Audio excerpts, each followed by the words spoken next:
Welcome to Sandhya குட்டி channel. இன்றைக்கி நம்ம சந்தியா குட்டி சேனல் மூலிமா கிராமத்து சுவையில் கசப்பே இல்லாத பாகற்காய் குழம்பு எப்படி சேர்த்துன்னு சொல்லிட்டு நம்ம பார்க்கலாங்க. இப்போ இது நான் தண்ணி சேர்த்து ஒரு முறை நல்லா கொதிக்க வச்சு எடுத்துக்க போகிறேன். இது முழுமையாக வெந்து வரணும்னு இல்லைங்க, அந்த கசப்பை எடுக்கிறதுக்காக தான் நம்ம கொதிக்க வச்சு ஒரு அளவுக்கு வெந்து வந்த பிறகு இது நம்ம வடிகட்டி எடுத்துக்கலாம். முடியை ஓப்பன் பண்ணி பார்க்கலாம். பாருங்கள், இப்போ ஒரு அளவுக்கு நம்ம பாகற்காய் நல்லாவே வந்திருக்கு. இப்போ நம்ம வடிகட்டிடலாங்க. இப்போ நம்ம வடிகட்டி எடுத்துக்கிட்டோங்க. சூடுபடுத்திக்கலாம். கடாயை நம்ம சூடுபடுத்திக்கலாம். பாருங்கள், கடாய் சூடாயிடுச்சு. இப்போ நம்ம கடலை எண்ணெய் சேர்த்துக்கலாம். கொஞ்சம் அதிகமாக சேர்த்துக்கோங்க. அப்போ தான் நம்ம கிரேவி செய்யும் போது நல்ல ஒரு டேஸ்ட் நமக்கு கிடைக்கும். இப்போ பாருங்கள், ஆயில் நல்லா சூடாயிட்டு வந்துருச்சு. அரை டீஸ்பூன் அளவுக்கு கடுகு சேர்த்துக்கலாம்.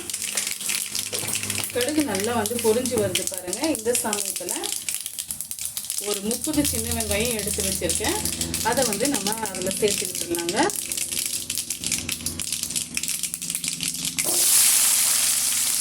இது கூடவே ஒரு 10 பல்லு பூண்டு நசுக்கி வச்சுருக்கேன். அதையும் சேர்த்துக்கலாம்.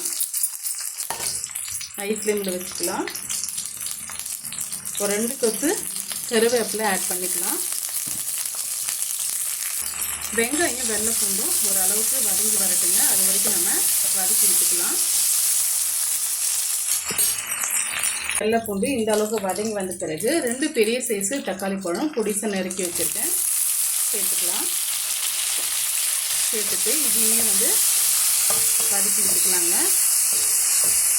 இப்போ மொத்தமாக சேர்த்து இந்த கிரேவிக்கு தேவையான அளவுக்கு நம்ம உப்பு ஆட் பண்ணிக்கலாம். இப்போ தக்காளி பழம் சீக்கிரமாகவே வதங்கி வந்துடும். நம்ம உப்பு சேர்க்கும் போது 1 டீஸ்பூன் அளவுக்கு கல் உப்பு நான் சேர்த்துக்கிறேன். சேர்த்துட்டு வதக்கி விட்டுக்கலாங்க. ஓரளவுக்கு வதங்கி வரட்டும். இப்போ இந்த அளவுக்கு வதங்கி வந்த பிறகு நம்ம வடிகட்டி வச்சுருக்க பாகற்காயை சேர்த்து விட்டுக்கலாம். நம்ம வேக வச்சு எடுத்துருந்தாலுமே இது போல் எண்ணெயில் வதக்கும் போது இந்த கசப்பு தன்மை வராது. நமக்கு அந்த சாஃப்டாக இல்லாமல் கொஞ்சம் கிறிஸ்பியாக அது கெட்டு போகாமல் இருக்கும். அதனால் இதோடு சேர்த்து நம்ம வதக்கி விட்டுக்கலாங்க. ஓரளவுக்கு வதங்கி வரட்டும். இந்த அளவுக்கு வதங்கி வந்த பிறகு மீடியமான ஃப்ளேமில் வச்சுக்கோங்க. 1 டீஸ்பூன் அளவுக்கு குழம்பு மிளகாய்த்தூள், 1 டீஸ்பூன் அளவுக்கு தனியாத்தூள், ஒரு 1/4 டீஸ்பூன் அளவுக்கு மஞ்சள்தூள் இதை நம்ம சேர்த்து விட்டுக்கலாம். சேர்த்துட்டு ஒரு 2 நிமிஷம் நம்ம வதக்கி விட்டுக்கலாங்க. இந்த பச்சை வாடை போகிறதுக்காக வதக்கி விட்டுக்கலாம். வதக்கி விட்டுக்கிட்டோம். தேவையான அளவுக்கு தண்ணி ஆட் பண்ணிக்கலாம்.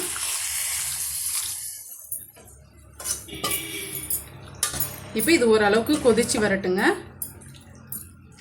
இப்போ இது முழுமையாக இந்த பாகற்காய் நல்லா வெந்து வரட்டும்.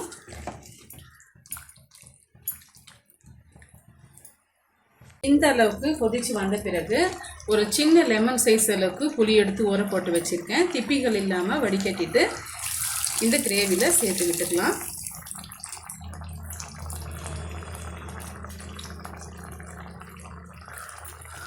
புளிப்பு கரெக்டாக இருந்தால் தான் இந்த கிரேவிக்கு கரெக்டாக இருக்குங்க. புளிப்பு கம்மியாக இருந்ததுன்னா கண்டிப்பாக நல்லா இருக்காது.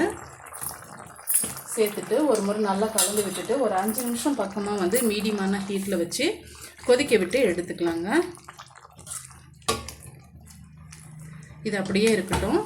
மூடி போட்டு விட்டு ஒரு 5 நிமிஷம் மீடியமான ஹீட்டில் வச்சு கொதிக்க விட்டுக்கலாம்.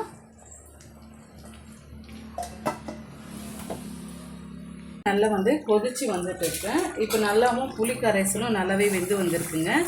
இந்த சமயத்தில் 1 டீஸ்பூன் அளவுக்கு பொடிச்ச வெல்லம் சேர்த்துக்கலாம். சேர்க்கும் போது புளிப்பு, காரம், இனிப்பு எல்லாம் சேர்ந்து கரெக்டாகிட்டு வரும். நல்லா ஒரு முறை கலந்து விட்டுக்கிட்டு மூடி போட்டு ஒரு 5 நிமிஷம் அப்படியே ரெஸ்ட் விட்டுடலாங்க. ஒரு 5 நிமிஷம் கழித்து நம்ம சர்வ் பண்ணிக்கலாம். எப்போவுமே இது எந்த அளவுக்கு நம்ம ஊற போட்டு கொஞ்ச நேரம் வெயிட் பண்ணி சாப்பிட்றோமோ அந்த அளவுக்கு டேஸ்ட் நல்லாயிருக்கும். இப்போ ஸ்டவ் ஆஃப் பண்ணிடலாங்க. இப்போ இது அப்படியே நம்ம ரெஸ்ட் விட்டுடலாம். ஒரு 5 நிமிஷம் கழித்து நம்ம ஓப்பன் பண்ணி பார்க்கலாம்.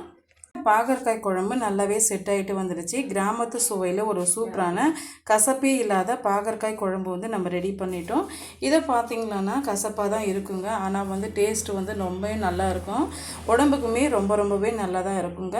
இந்த ரெசிபி கண்டிப்பாக உங்களுக்கு பிடிக்கும்னு நினைக்கிறேன். பிடிச்சிருந்தால் மறக்காமல் சந்திக்குட்டி சேனலுக்கு சப்ஸ்கிரைப் பண்ணுங்கள், லைக் பண்ணுங்கள், ஃப்ரெண்ட்ஸ் அண்ட் ஃபேமிலியோடு நிறைய ஷேர் பண்ணுங்கள். தேங்க்யூ ஃபார் வாட்சிங்.